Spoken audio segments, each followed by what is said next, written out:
Welcome back to BeFM Drama, where we turn great literature into gripping radio. I'm your host, Joshua Cornwell, joining you in the role of Dr. John Watson. And today we're bringing you part 2 in our 5-part adaptation of The Stockbroker's Clerk, a classic Sherlock Holmes mystery from Sir Arthur Conan Doyle. In part 2 of our program, Holmes has just stopped by Dr. Watson's medical practice in London to invite him on a journey north to Birmingham to investigate a case. They've joined Holmes's client, Mr. Hall Pycroft, on the train, a young stockbroker's clerk in the financial district of London, who has seized the attention of the great detective with his strange tale, a tale that may be either entirely innocent or a sign of something more sinister. Now, as we rejoin the story, Hall Pycroft relates his strange tale to Holmes and Dr. Watson in part 2 of The Stockbroker's Clerk. The young Pycroft began to walk us through the strange events that had befallen him as our train made its steady way northwards towards Birmingham. I confess it was a strange tale indeed, and I've done my best here to make an account of it. It began, as the careers of so many young professionals do in our age, with Pycroft's long struggle to find employment worthy of his education and talent.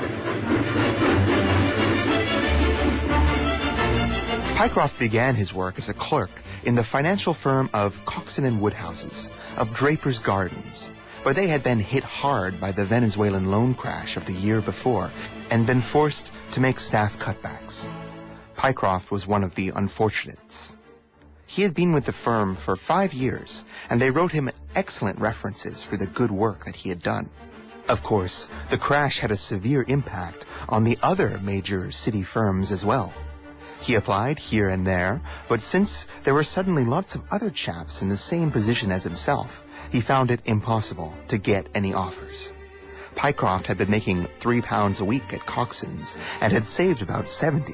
But before long, his unemployment caused those savings to run dry and left him in a state of near despair. It was a terrible position for a talented man such as Pycroft, who could hardly afford the stamps he needed to send out his applications, or the envelopes to hold them.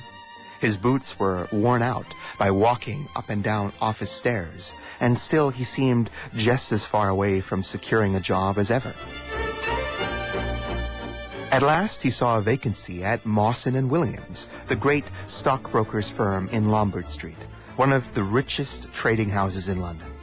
The job application was to be answered by letter only, and no interview would be required. Pycroft sent in his testimonial and application without much hope of getting a reply.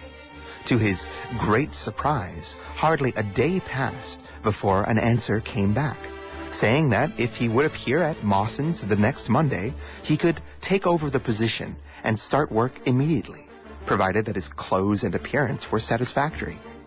It was such a sudden, shocking turnaround that Pycroft hardly knew what to do with himself, or the huge wave of relief and happiness that passed over him at the good news. Who could say why this application was suddenly accepted after so many disappointments? Some people joked that the managers just plunged their hands into a pile of applicants' names and chose at random. But regardless of how it came to be, for Pycroft, it seemed that his dire financial difficulties were finally coming to an end. The pay at Mawson's was £1 a week higher than it had been at Coxon's for the same work. Here at last, we came to the point in his story where things became strange. 3 nights before he was due to start work at Mawson's, Pycroft was enjoying a celebratory drink with some friends in the boarding house where he stayed, when the landlady came up to him with a business card that had Arthur Pinner, financial agent, printed upon it. He had never heard the name before and could not imagine what the man wanted with him, but, of course, Pycroft went down to meet him in the lounge. Arthur Pinner was a middle-sized, dark-haired, dark-eyed, black-bearded man. He had a business-like manner and spoke sharply, like a man who knew the value of time. Mr. Hall Pycroft, I believe? Yes, sir. Lately employed by Coxon and Woodhouses? Yes, sir. And now on the staff of Mawson's. Quite so. Well, the fact is that I have heard some really extraordinary stories about your financial ability. You remember Parker, who used to be Coxon's manager. He can never say enough about you. Of course, Pycroft was pleased to hear this. He had always been pretty sharp at the office, but had never dreamed that he was talked about in the city in this fashion. You have a good memory. Pretty fair. Have you kept up to date with the market while you've been out of work? Yes, I read the stock exchange list every morning. Now that shows real dedication. That's the way to prosper. You won't mind my testing you, will you? Let me see. How are our shares? 106 1/4 to 105 7/8. And New Zealand Consolidated? 104. And British Broken Hills? 7 to 7 6. Wonderful.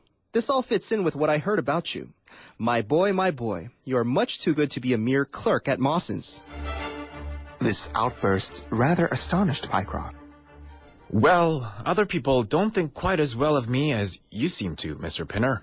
I had a hard fight to get this job, and I'm very glad to have it. Pooh, man. You should soar above it. You are not in your true sphere. Now, I'll tell you how it stands with me. What I have to offer is little enough when compared to your ability, but when compared with Mawson's offer, it's black and white. Let me see. When do you start at Mawson's? On Monday. I think I'm willing to bet that you won't go there at all. Not go to Mawson's? No, sir. Because by Monday, you'll be the business manager of the Franco Midland Hardware Company, with 134 branches in the towns and villages of France, not counting one in Brussels and one in San Remo. This took Pycroft's breath away. I've never heard of it. Very likely not. It's been kept very quiet, for the capital was all private, and it's too good a thing to trade publicly. My brother, Harry Pinner, is on the board as managing director. He asked me to pick up a good man in London, cheap. A young, driven man with plenty of snap about him. My friend Parker at Coxon's spoke of you, and that brought me here tonight. We can only offer you a mere 500 to start with. Pycroft leapt out of his seat and practically yelled. 500 a year? Only in the beginning. But you are to have a commission of 1% on all business done by your agents. And you may take my word for it that this will come to more than double your salary. £1,500 a year? But I know nothing about hardware. My boy, you know about figures. Pycroft's head buzzed, and he could hardly sit back in his chair. But suddenly a little chill of doubt came upon him. I must be frank with you. Mawson only gives me 200 a year, but Mawson is safe. Now, I know so little about your company that... Pinner smiled in an ecstasy of delight. Smart, smart. You're the very man for us. You will not be bamboozled. Now, here's a check for £100. And if you think that we can do business, you can just slip it into your pocket as an advance on your salary. That's half a year's salary. Well, this is very handsome, Mr. Pinner. £100. Well, then, when should I take over my new duties? Be in Birmingham tomorrow at 1. I have a note in my pocket here, which you will take to my brother. You'll find him at 126B Corporation Street, where the temporary offices of the company are situated. Of course, he must confirm your employment, but take my word for it that all will be well. Really, I hardly know how to express my gratitude, Mr. Pinner. Not at all, my boy. You have only gotten what you deserve. Now, there are one or two small things, mere formalities, which must be taken care of. You have a paper there beside you. Kindly write upon it, I am perfectly willing to act as business manager for the Franco Midland Hardware Company, Limited, at a minimum salary of £500. Pycroft did as he asked, and Pinner put the paper in his pocket. There is one other detail. What do you tend to do about Mawson's? Pycroft had forgotten all about Mawson's in his joy. I'll write and resign. No. That's precisely what I don't want you to do. I had a fight with Mawson's manager over you earlier. I'd gone over to ask him about you, and he was very offensive. He accused me of stealing you away from his firm.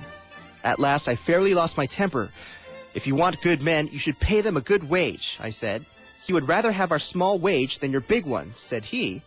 I'll bet you a $5, said I, that when he has my offer, you'll never so much as hear from him again. Done, he said. We picked him out of the gutter, and he won't leave us so easily. Those were his very words. The impudent scoundrel. I've never even so much as laid eyes on him in my life. How dare he speak of me that way? Why should I consider his company in any way? I'll certainly not write to him if you would rather I didn't. Pinner rose from his chair. Good. That's a promise. I'm delighted to have found such a good man for my brother. Here's your advance of £100, and here's the letter. Make a note of the address, 126B, Corporation Street, Birmingham. And remember that 1 o'clock tomorrow is your appointment. Good night, and may you have all the fortune that you deserve.